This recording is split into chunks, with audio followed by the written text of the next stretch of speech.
And being patient, and why don't you get us started just chatting a little bit. I know people are curious about the Republican rivalry going on in the presidential and how you think that's going to affect the political landscape here. Okay, super. Well, good afternoon, everyone. Kevin DeWine, Chairman of the Ohio Republican Party, and I'm pleased to be here, unlike my counterpart. He's afraid to debate you. Well, I think he probably found something better to do. He probably doesn't think enough of you guys to apparently come over and spend a little time with you. And I would write that down. It's on tape. It's on tape. He can see it. I'd say it if he was here. He'd say it if I wasn't. So that's okay. Well, good afternoon. It's nice to come over and spend a little bit of time with you today talking about 2012. It's going to be a lot of fun. I don't I'll give a little brief summary of what I think is happening, and then you guys can pepper me with the questions. But in terms of the presidential race, and I think even the U.S. Senate race, Ohio is where things are going to be decided. I think when you do the electoral college math, when you look at the other states that are in play, I think at the end of the day, it's going to be the Buckeye state that determines the next occupant of the White House, and I feel confident to tell you today that I think that the person who will ultimately be elected is the Republican nominee. The situation is one where I can't tell you today who our nominee will be because it's a roiling primary, and it's actually fun.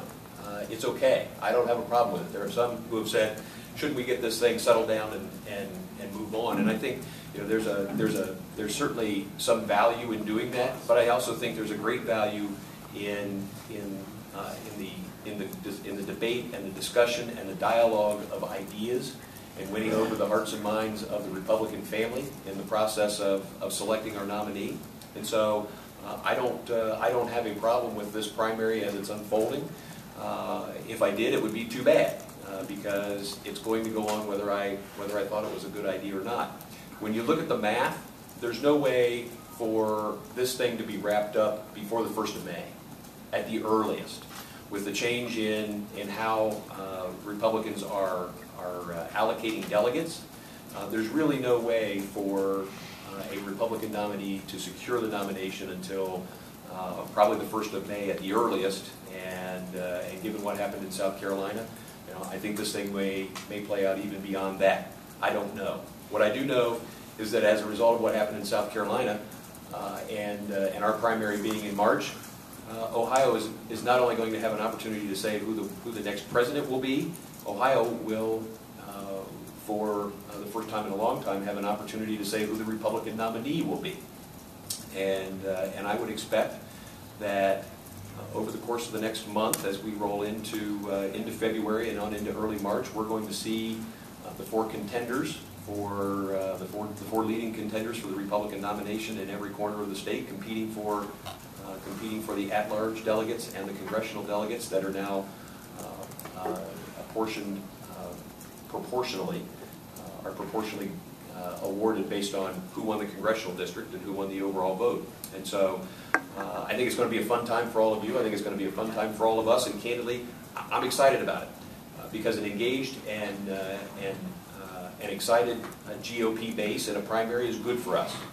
It's good for us as a party.